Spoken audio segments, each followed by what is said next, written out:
Wildcards are probably the most useful resource for any player when trying to build a new deck. And while the system itself is great, there are some problems that need to be addressed with it. In this video, I'll be going over how to get wildcards and what I think you should be spending wildcards on so you don't end up screwing yourself in the long run. So, getting wildcards is simple enough. You open packs, and this little tracker in the top right will make progress towards your wildcard count. You'll see I only need one more pack, and then I'll get a rare wildcard, and then 3 for uncommon. So, and then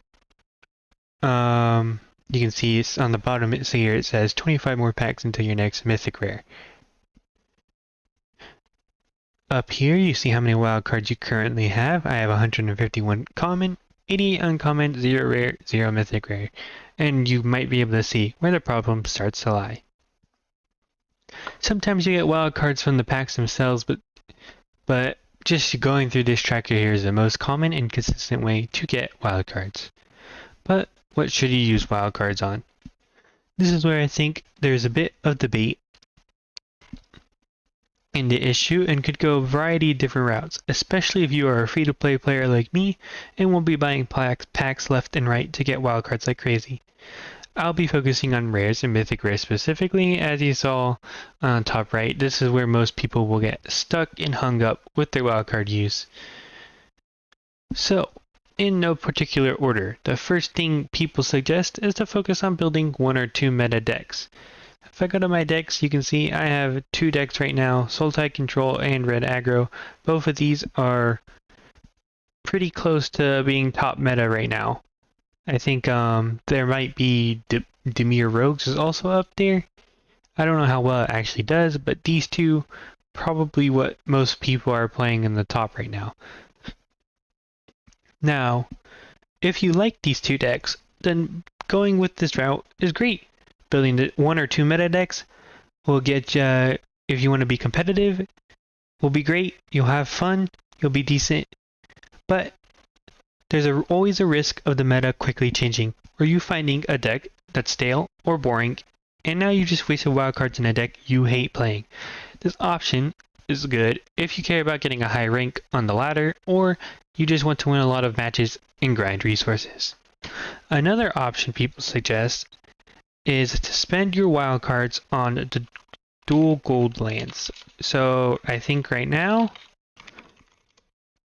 they are the pathways.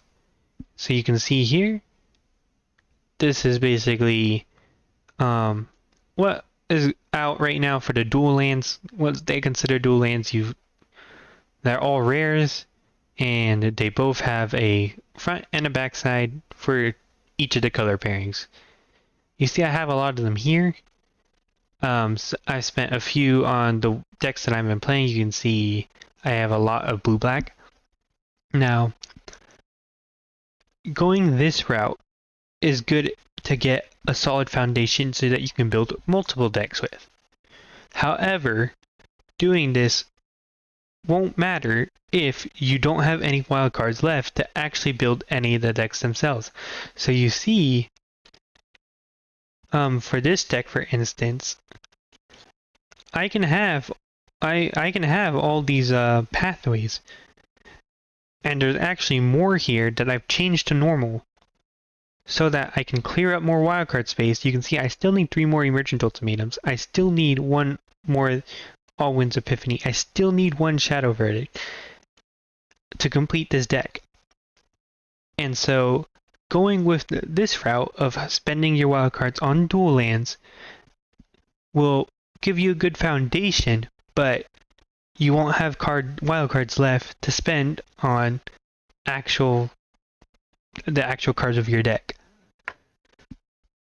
So I personally would take the small percentage of the loss increase of whenever I get awkward mana, for instance, if I don't have like the right colored mana I need, if I need like 3 green and I only have 2 green, for instance, for Emergent Ultimatum, or of getting that tap dual land right here, for instance, Temple of Maladies. If you don't have this version, maybe it's just a normal tap.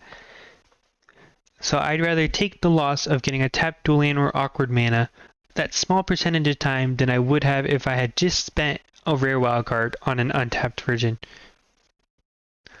Next, are the two options that I personally recommend doing. The first, if you are a beginner player, is build a simple red aggro deck. So you see this is my red aggro deck. It's not, the meta version of this has some lands that are rare.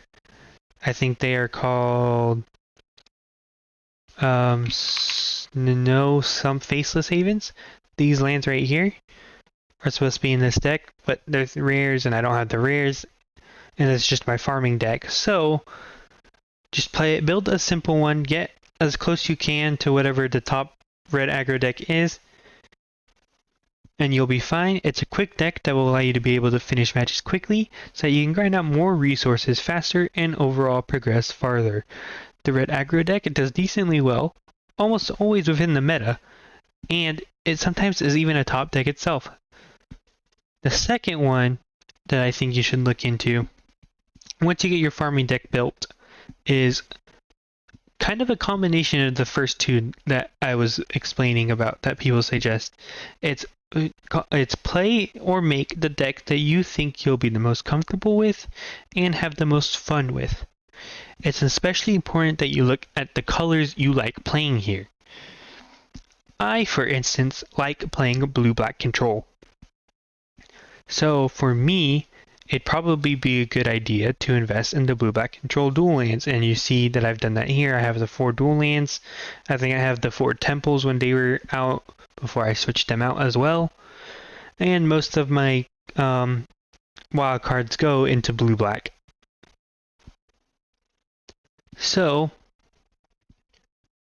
even if the deck you like playing isn't in meta, you never know when it'll change so that you'll be in a good spot for it to be in the meta. Or if the cards that you get will transfer over, like Kiora Best of Sea God, this thing has been in the best blue base decks for I don't know how long, and you can just move it over and over if you keep buying them. I only have 2 right now. I jumped in on it late. I think Ashiok was another one, though I don't have it in this deck right now because it doesn't use it. Seagate's Restoration is another one actually that's been in the blue-black control decks for a while. So you can see that there's multiple cards that can just transfer over.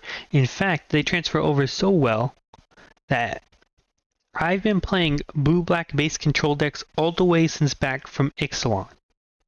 And while there's been rotation since then, I've been able to easily switch from Grixis control in Ixalan to Esper control with Doom's Foretold, and now to the current meta of Sultai control. And all while not having to overspend on wildcards. You can see that I've built a Stompy deck, I've built the red aggro deck, I've even built, this is my old Dimir control deck that I used to play back when I was trying to figure out what I wanted to do. I built the Rogue deck, I've built Omnath when it was big. I've been able to build plenty of decks while keeping the base control of blue-black whenever I want to fall back to it. So yep, those are the 2 main methods that I recommend of doing. There's also the 2 methods that most other people recommend, that all ways that you should look at when spending your wild card so that you don't get screwed. If you found this video helpful, please make sure you consider liking and subscribing. Thanks for watching, and I'll see you guys next time.